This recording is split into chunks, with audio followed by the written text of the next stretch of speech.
Hello there. Welcome to Recovery Conversations. My name is Brett Lovins. I get asked a lot about alternatives to AA, alternatives to NA, basically alternatives to 12 step, because 12 step has sort of been the default, most known about option for people who are struggling with addiction. And the one that is usually top of the list is one called Smart Recovery. So I've mentioned it, I've listed it, I've linked to it, and I know almost nothing about it. So today's podcast and or YouTube video, depending on what you're looking at, I'll have Pete Rubinas. I think I'm saying your name right, Pete, and I'll know it here in just a second when we meet. But yeah, he's the top person at Smart Recovery.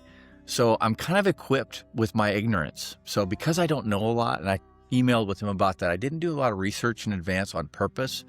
Because if I don't know, as somebody who's as interested in this stuff as I am, then likely there's a lot of people that will tune into this that don't know either about Smart Recovery. So I'm going to give him the opportunity to tell us more about it, and I'm glad you're here to check it out. I'll be rolling the tape here in just a few minutes when we start our conversation. Thanks. All right, here we are. Pete, nice to meet you formally or informally or whatever we're doing here. Thanks for joining. I'm going to just give you the opportunity to kick this off by introducing yourself, however you want to do that. Sure. Thanks. Glad to be here with you, Brett. My name is Pete Rubinas. I'm the executive director of Smart Recovery USA, the United States affiliate of the nonprofit organization Smart Recovery. I've held that position for 2.5 years, but I've been around Smart since January of 2017, first as a participant, then as a facilitator, and then as a national volunteer before becoming the organization's executive director. This is my third career. I spent 10 years working in the business world at PricewaterhouseCoopers. I spent 10 years running a Montessori school, and now I'm doing this. So kind of reinvented myself a few times.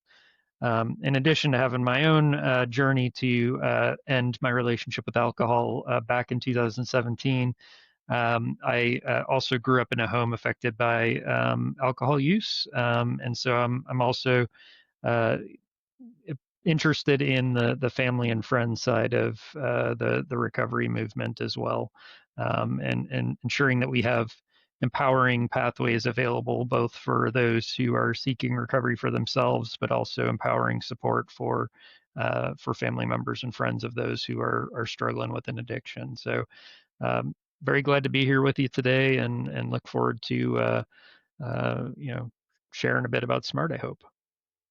Yeah, I love it. Well, we emailed back and forth a little bit, and I'm somebody who is deeply interested in recovery, right? And I'm in recovery as well. Mhm. And there's a little pre-roll I just put together where, I had to tell on myself. I've put the link to Smart Recovery into many things over the years, and I've verbalized it. And like I said in the email, in some ways, my ignorance I think it's gonna be good for this call. Like I don't Mhm. know nothing, but I know very little. And Yeah. so this opportunity to explore this with you I think is gonna be really, really cool for a lot of people. Awesome. Um, I'd love to open it with sort of a, you know, 12 step, and AA has been sort of the default, most well-known game in town. Mhm. So I want to start by just saying, okay, if somebody was interested in learning more about Smart Recovery, I think probably it's safe to say they picture it something like AA, right? They're figuring it something like that. So I'd love for you to explore with me the biggest misconception about Smart as compared to AA or not. Just what are people what can help people understand about Smart that's unique or that they come in with the wrong understanding of it. Yeah, sure. And we are like the 12-step fellowships in some ways, in that we are a mutual support group program where people come together in free meetings and support one another in making progress to overcome an addictive behavior. There are some key differences. The first is that we are a secular program. Whereas you often encounter religious language in 12 step fellowship meetings, you generally don't in SMART meetings. That's not to say that we don't acknowledge that spirituality is often a part of someone's recovery journey. And in fact, many people talk about it being a part of their work on our point four, which is living a balanced life. Um, and you're free to talk about your own experiences with spirituality as a part of your own sharing in the meeting.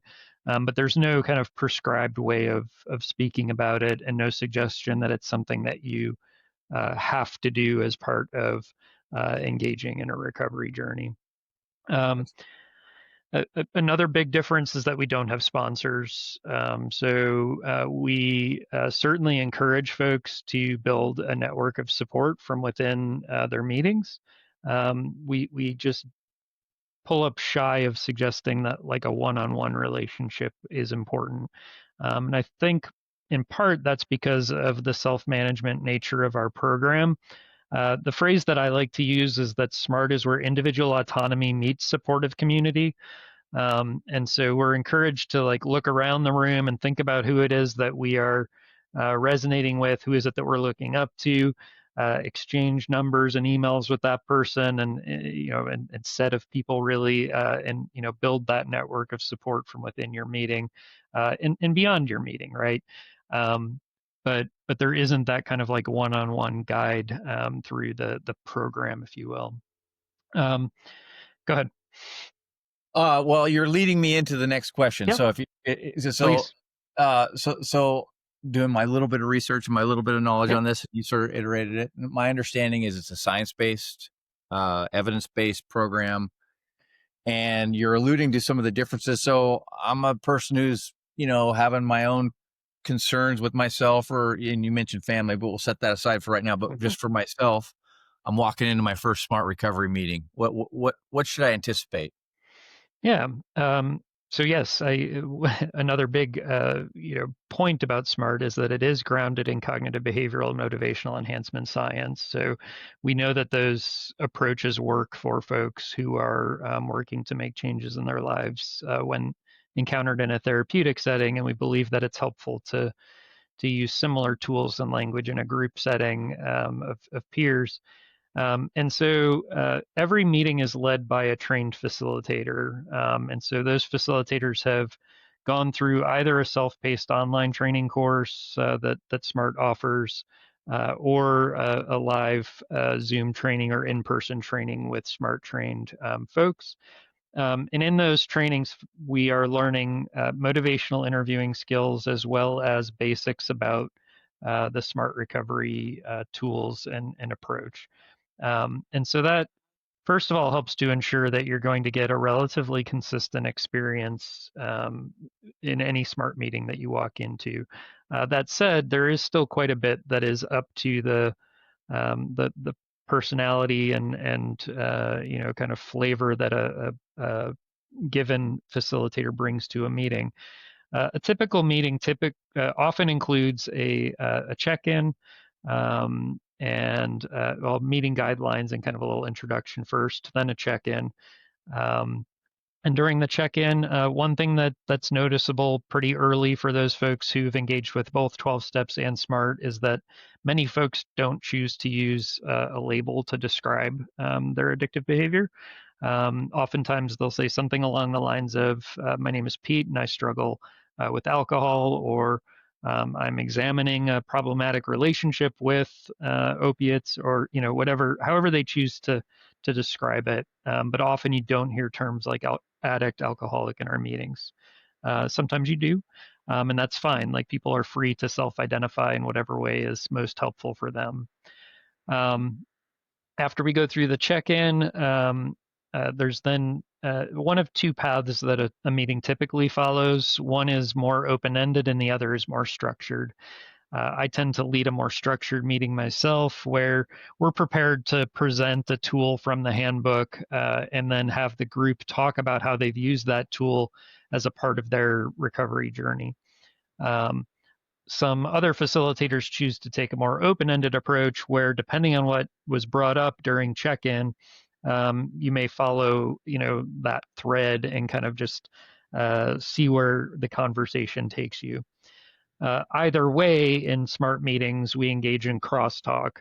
And so when one person shares, if I was to share something about my experience this week, you would have an opportunity to respond to that and to share something that worked for you when you were facing a similar situation, or something that didn't work for you. But it's more conversational in nature than some 12-step fellowship meetings. So and then after kind of that discussion, there might be some time for a little bit more open discussion, and then we typically do a checkout as well, so that everybody gets a chance to hear everybody's first name one more time, as well as folks tend to mention something that they're grateful for from the meeting, or maybe a commitment they want to make to themselves as they leave the meeting that week, before we come back together again the following week. So that's a pretty typical experience in a SMART meeting. That help? Okay, so I'm going to drill into a couple things. You mentioned a workbook. Yep. So again, if this is new to somebody, what is a workbook? Yep. How do I get one? What can I anticipate when I crack it open? Yep. So we have two main handbooks for our public meetings. The first is the 4-point program handbook, which is the handbook that's used in the meetings that are for those who are struggling with an addiction themselves. And we just published the 4th edition of that handbook in April of this year. And we evolve as science evolves, right? So there have been quite a few advances in understanding what types of skills support effective behavior change since the publication of the 3rd edition. So we incorporated those things into this newest edition. And the other handbook is our family and friends handbook. So a kind of corresponding book for the family members and friends of those who are on our side of the program. Those handbooks are available from the Smart Recovery website. They're also available on Amazon. Usually if you're attending in-person meetings out in the community, there's a inventory of those books available from the local facilitators as well. You don't have to have a handbook to participate in the meetings.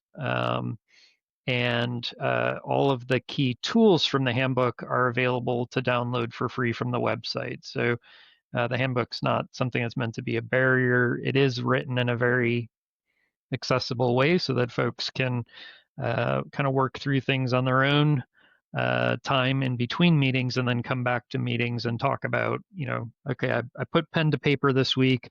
I worked on this tool. Had this aha moment, or have this question about what I, was thinking while I did that. And they've got a group of supportive people they can talk to about that experience then. Well, this is great. Let's just keep going if you're up for Please. it. This is Yeah. great. All right, so I think I've got my stats right. You might know them cold, and I know these stats are kind of tricky depending on where you look. But I think the last time I saw, and just to continue forward with this contrast between 12-step, just for a minute more. Yep. I think AA is roughly 2.2 million members, something along those lines, and I think it's been consistent for a long time. And I think that in the U.S., I think we're around, I want to say 30 million people that are in recovery. Okay. That's quite a delta.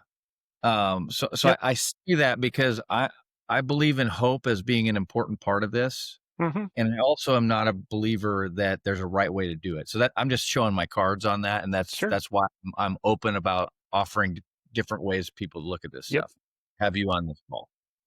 So I say all that in preface to another kind of question, and maybe there's no right answer to this, but people that are seeking help, usually they're in a tricky spot, right? Usually it's confusing. It certainly was for me. Very frustrating, very confusing.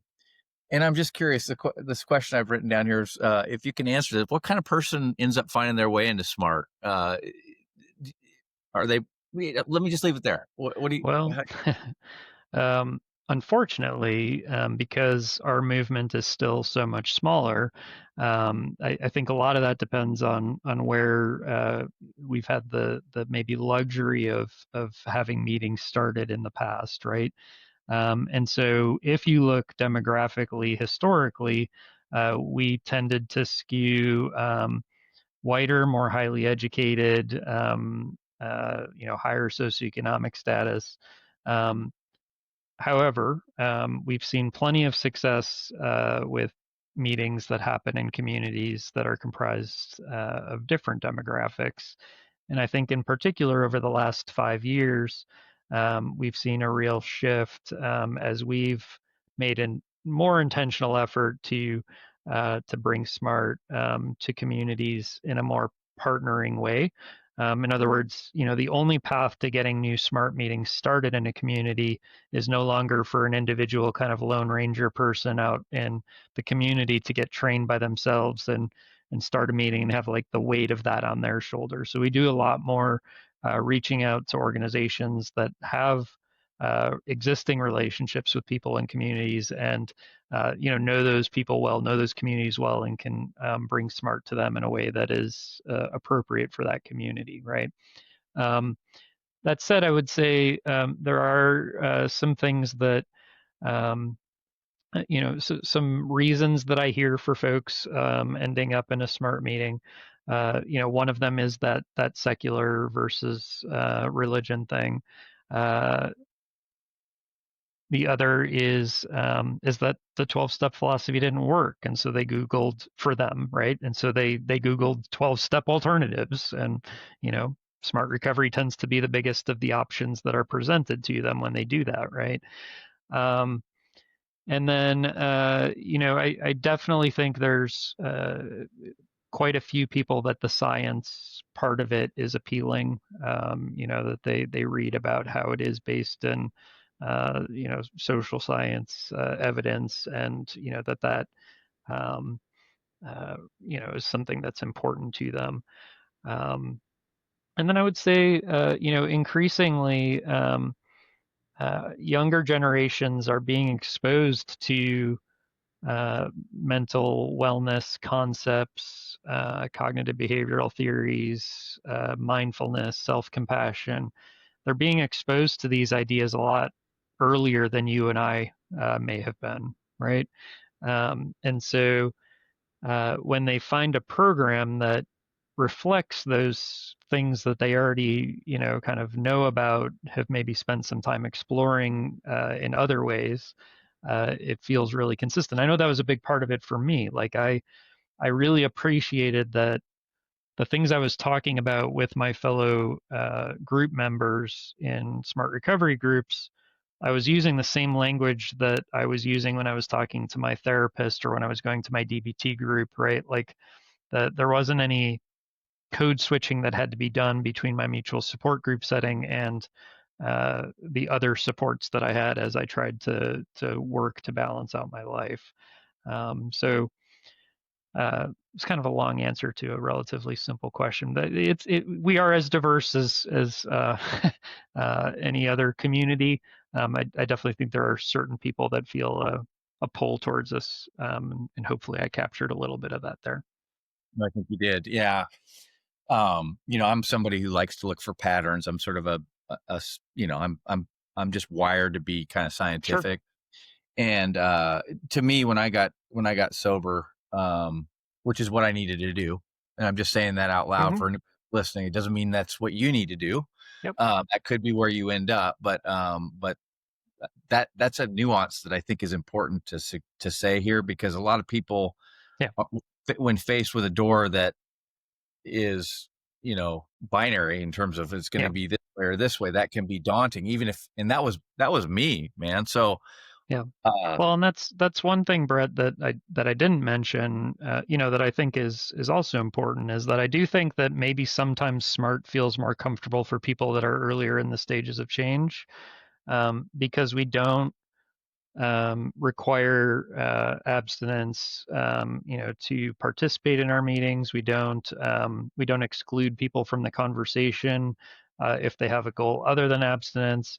And so potentially we're able to be like a prevention, harm reduction, and recovery support, kind of all in the same room, depending on where somebody's at in their journey, how challenging their problem is, and what their goals are. Ultimately, we do believe that people have the right to choose, to choose a goal that's good for them. And they have a right to change their mind. They have a right to come in at first thinking that they want to try to moderate, to explore that, and then decide they want to abstain.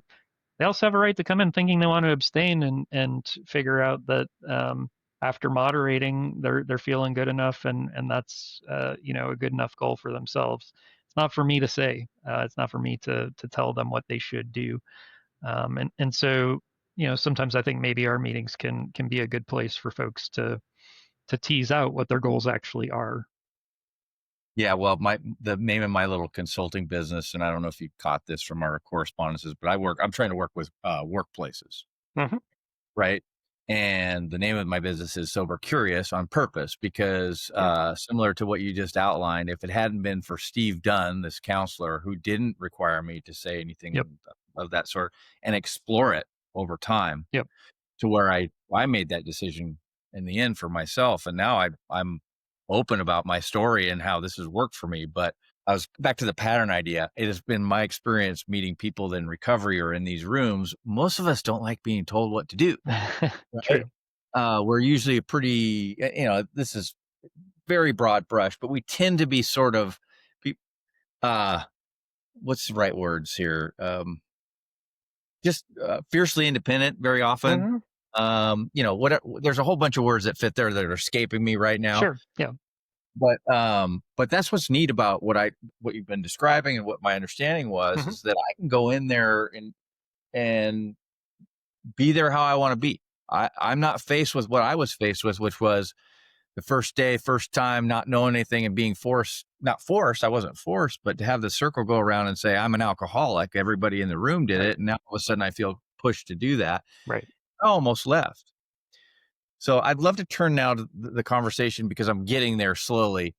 I'm a big believer that connecting with other people is key Hmm. as a human being in general. But for people that are having trouble, well, yeah, if having trouble with drugs and alcohol, talking to other people is, Yep. use the words, big medicine. Absolutely.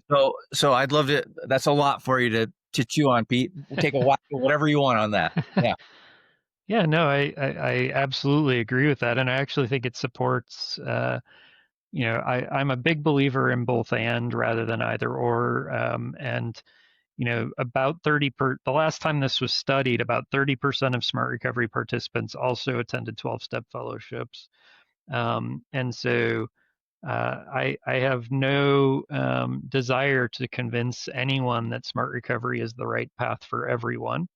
I do have, a major desire to make sure that, it's an option that's available in more communities around the country, so that more people have the opportunity to make those connections, right? So if you have walked into 12-step fellowship rooms and you haven't been able to find what you needed in those rooms, and so therefore you don't have the connections that would be helpful to you, I want there to be something else you can try to see if that works better and you are able to find those connections.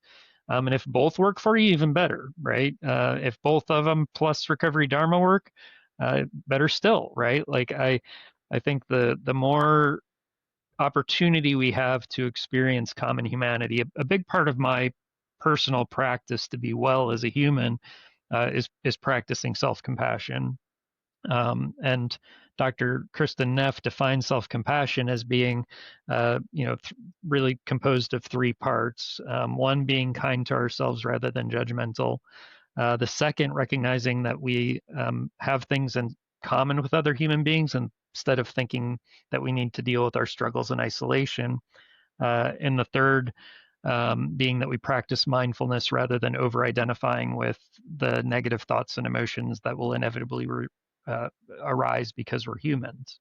And so, like, actually, part of why I sought support in smart recovery, or no, part of why part of why I went to, DBT groups, was because of the success I had in smart recovery groups. I was like, I've done this individual therapy thing before, um, but I get so much more out of my group experience in smart recovery than I have in my individual therapy to date. Why don't I try a group approach to therapy and see if that kind of plays out any differently for me. And I think it did, because there's something about, dealing with your own stuff while you are supporting others who are dealing with similar stuff that just makes things make sense better and stick better. And yeah, so all about connection, all about and all about the connection, not all being about recovery too. I joined a Saturday morning run group when I was early in my recovery journey. That was an important part of my balanced life. And I do some birding and some pollinator gardening, and I connect with other people that are into those things as well. So I think early on, often your connections tend to be within the recovery circle, but as you kind of explore what it looks like to build a balanced life. Uh, Without that addictive behavior, then your world is opened up to a bunch more connections beyond that. Yeah. Well, this is all resonating. I feel compelled to pause for a second and say that I love AA. It Hmm. was there for me when I needed Yep. it. So if I sound like I'm throwing AA under the bus to anybody that's tuned in here, I'm not, because you saying yes and Exactly. is awesome. And as a matter of fact, I'm wearing this shirt right here. I'm on the board of directors for this local nonprofit, and our whole gig is to put people together that they go on hikes. Yep. It's like this concept of getting together with other people, going on hikes, going paddleboarding. Yep. I mean, that wasn't a concept for me when I was first starting, Yep. and that was in 2013. Yep. And so I didn't know about SMART. I didn't know about anything, man. And so, if this podcast we're having here lands in somebody's ears or hearts and says, well, that might be worth checking out. Hmm. Um, I figure we're doing some good, don't you? For sure. Absolutely.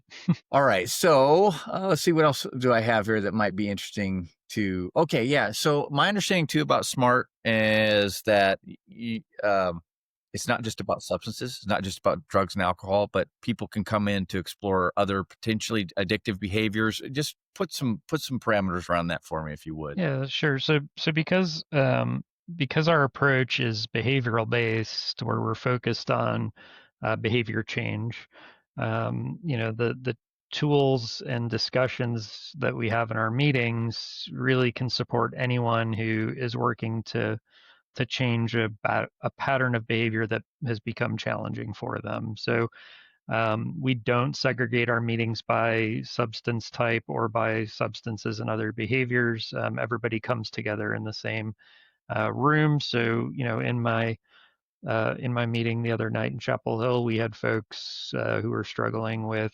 alcohol, other drugs, eating, pornography. So you often have just a wide range. I think it actually is pretty powerful for people to see how consistent the patterns are, no matter what the substance or behavior is. And it broadens that kind of community of who you consider to be part of your common experience, your common humanity, right? It just grows that to include more and more people, and ultimately you end up realizing that somebody else in your life that works 24/7 is following some of those patterns of behavior with their work. And it helps you not feel it helps you feel less maybe uniquely broken, as society would suggest sometimes that people who struggle with addictive behaviors are, right. It helps you realize that no, in fact our brains are working the way that our brains were intended to work, which is to efficiently seek an outcome that's desirable, right? To seek relief or a pleasure in the most efficient way possible. Unfortunately, it got too good at that job that it's designed to do, and caused a problem for us, and we've had to change that. But there wasn't anything inherently like broken about us in that we headed down that path. Actually, it was our brains doing what brains do. And so I love that we have that mix of folks in our room. I think it creates for even richer conversations about trying to change challenging behaviors. Wow, this is super inspiring. So, I'm just rewinding in my mind and to back when I was, in those last years where it was so challenging for me. I think this conversation would have been somewhat hopeful to me, Mm. especially if I had. Well, I think it's safe to say a lot of people have a real brace against the 12-step stuff for a variety of Hmm. reasons. But this didn't exist for me, Pete. Like, or if it did exist, Yeah. I didn't know about it. Well, when did smart rate recovery start? And Yeah. how, So can you Smart go- yeah, is 31 years old. Whoa, Somehow. great, Um, Really, the more exponential growth has happened in the last 5 to 10 years. We were ahead of the curve when it came to things like being accepting of medication-assisted treatment, and we had online meetings, long before anybody else was really contemplating online meetings.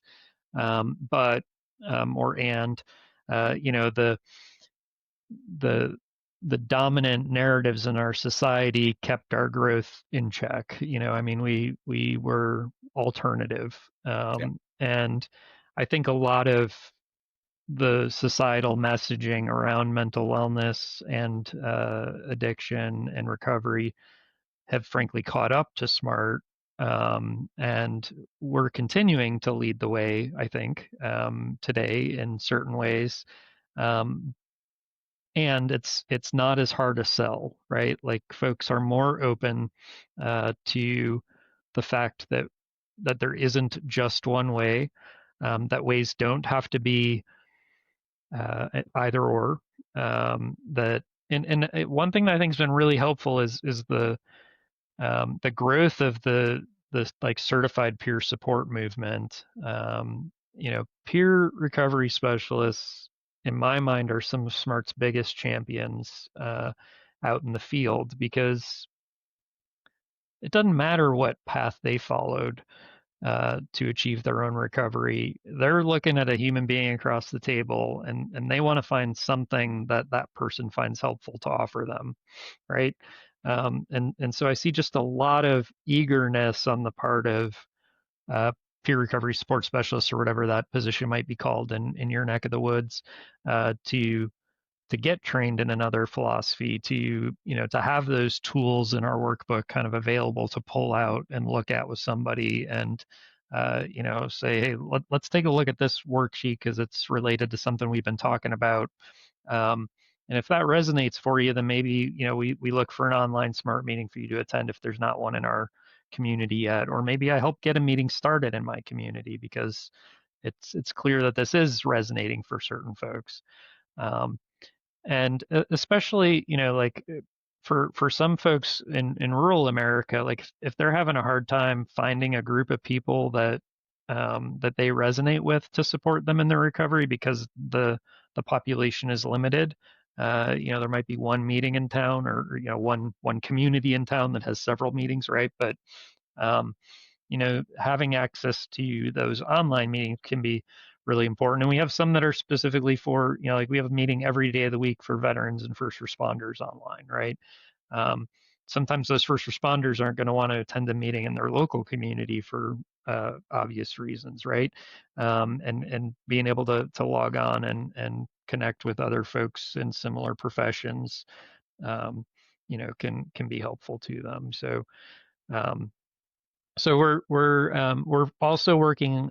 We have several projects where we're using opioid settlement funds to get a critical mass of people in a given community trained, and get new meetings started and create a community of practice of individuals in that community who know about Smart, so, who are hosting some Smart meetings, who can support one another, who can kind of build that fabric of a local community more quickly than if it was just to happen kind of organically over a period of 10 years. Let's kind of shrink that down into a couple year long effort to where you really have a nice, robust Smart recovery community in a given location. So very cool.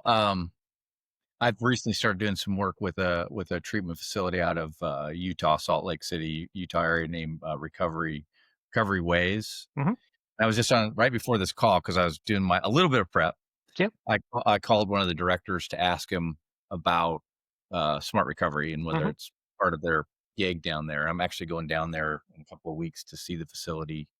Um, what was really cool, Pete, you'll probably dig hearing this, is they basically got these paths or these they could choose their own adventure kind of a thing. Yep. And one of them is smart recovery. That's awesome. So I'm going to be meeting those folks in a couple of weeks and hearing. I'm really curious about, like, got 50 people, what percentage are going to which ones, right? Yeah. Yeah. Because I really do believe that, and you've alluded to this, we're talking about it, is that there's a lot of ways to do this. Correct. And so having different ideas or different ways to do it, and what is compelling to one person may not be Yeah. compelling to another, etc. If you're in the muck, man, knowing that there's like more than one horse to ride Yep. is useful, don't you think? For sure. And we've talked about multiple pathways for a while, Brett, right? Yeah, Like it's been this kind of like lingo that's been out there for a while. yeah, Um, I think Smart has made it about as easy as it can get to add another pathway to the mix, right? Like, and that's been one of my goals is like, you really don't have an excuse at this point, in my opinion, to say, we only do 12 step. Like yeah, because I don't, I'm, I just don't think that makes sense for, uh, clients. Like, even if it's everybody does 12 step and we also offer smart recovery tools, then you're improving the tools that your clients have. So yeah, that's one of my goals is to make it as easy as possible for professional organizations, for treatment organizations and others to embrace another pathway, that's relatively light lift because our tools are consistent with many of the things that have been included in their training as practitioners, whether they're CADCs or social workers or counselors or whatever training they had. They likely learned a lot of the same concepts that are included in our program already. So it's a pretty light lift to add our pathway to their tool belt. yeah. Well, I can tell you this for sure. As soon as this is over, I'm going to be ordering a copy of all the books Great. because I need to know more about this. Like I told on myself to use, like, how do I not know more about this? And especially since I love the science, I loved learning about the disease model. I've had several addiction doctors on my Yep. podcast. And it's like, if I could have known some of those things earlier on, like you referred to our brains wanting to do things to keep us safe, to, find Yep. pleasure, etc. And just so happens that, mine got hijacked Yep. for a variety of reasons to where I misunderstood what was really happening there. And, Yeah. and that really took some heat off of me, even though it was after I'd been sober a while. And I've shared For those sure. concepts with people, who are, coming into this. And it tends to be really helpful to go, oh my goodness, this really is can be considered a medical condition. Most of the Yep. main, science places say it is. And boy, that takes some heat off, doesn't it? Yeah, it does, and I think we can keep being flexible in allowing people to conceptualize it in a way that is most helpful to them, right? Yeah. So for some people find it really helpful to conceptualize their addictive behavior as a disorder or disease. Other people resist that, and I understand why. In part, I understand why because ultimately, when presented with treatment options and what they need to do, they're asked to make choices, right? They're asked to follow through on commitments that they make, um, and to do that, they need to have some agency. So if they, for some people, if they adopt disorder or disease as kind of the way that they conceptualize their addiction, they find it harder to accept that they have agency to make choices at a point in time, right? And so I respect folks who land everywhere on that continuum of how I choose to think about this challenge. I I don't at all doubt that everybody kind of can agree on it's a complex biopsychosocial phenomenon. Um, And we just don't know for each one of us, what mix of biopsycho and social is at play. It's going to look different in your brain than it looks in my brain, than it looks in somebody else's brain. And by the way, it's not just our brains; it's how our Yeah. brains are connected to the rest of our nervous system. And so there's just so much complexity there that sometimes I think we in the recovery movement spend a lot of time debating what addiction is and debating what recovery is, and those are important questions for somebody to answer. But for me, I like to stay kind of on the practical side of things and say this is a complex thing.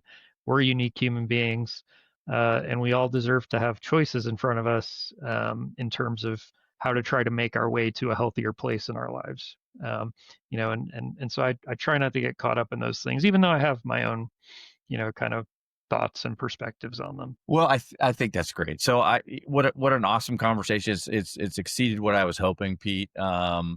Obviously I'm going to put some links in here, but I would like to, give some empowerment to somebody who's listening to this, who's either a family, like the spectrum, Hmm. if you will, the family member, the person who would like to learn more for themselves. Maybe they're, want to walk into a meeting, or maybe they want to go to an online meeting.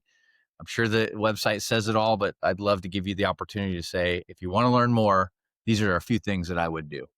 Definitely. I think first, I would recommend trying out a meeting. There are some larger online meetings that you can attend and very easily just observe. See what the environment is like, get a taste for it. Um, uh, I would, suggest that you might purchase the handbook, take a read, put pen to paper. Even if it seems a little corny, or if you're unsure, you really want to take the time to do the exercises, with the pen, I suggest doing so. For me, I found that when I did put pen to paper, uh, I had a harder time lying to myself. Because when you write it down, like you're It's making a record of your lie if you're lying, right? um, and so for me anyway, that was a big part of finally having some intellectual rigor and some honesty with myself that I could then, you can't change if you haven't accepted where you're starting from, right? yeah. And so that was an important piece for me. um, and then, yeah, like, don't limit yourself to smart or 12 steps or any other recovery specific support. Take some risks in terms of, try something new, see if it fills your cup, see if you make a connection that's helpful. And you never know what step will kind of get you uh, headed in the right direction for you motivationally. Well, I'd love to close this by just, because we've gone on quite a journey. I will share with those that have made it this far that, getting to abstinence for me was one of the greatest gifts I've ever encountered, Mhm. and I can enjoy it every hour of every day. Mhm. That would have sounded like Martian to me not so long, right? That would Yep. have sounded crazy town. In fact, I would have probably been kind of ticked off and closed the laptop or whatever. Yep. But that's true for me. How about you? How's life been for you since you've found your way into this program and made some changes? Yeah, I would say, my life is a richer experience without kind of the dulling effect of alcohol. So I'm able to fully experience uh, the beautiful things in life. I'm looking out at the fall colors here in North Carolina, um, uh, and I'm better able to surf the challenging parts of life. Um, both of those are enhanced by the absence of alcohol for me. Um, and I don't. That doesn't mean I think that other people need to, right? Other people may be able to successfully moderate and enjoy those same things, and I'm joyful for them. I'm grateful that they're able to do that. And that's why I like to, when I talk about lived experience as it relates to myself, I always make sure I put the word before that. I have a lived experience, right? And I don't universalize that to other people because I'm as unique as any other human. I just know, that I'm happy with what I've built here. And I want to help other people figure that out for themselves, whatever that, looks like for them. Well, Pete, this has been a great conversation. Super, super grateful you've taken some time and really nice to meet you. Absolutely. Nice to meet you too, Brett. Hope to send some traffic to the website. Hope to send some people to more smart stuff. And I personally am going to learn a lot more after this call. So thank you. Awesome. Hope we can keep talking.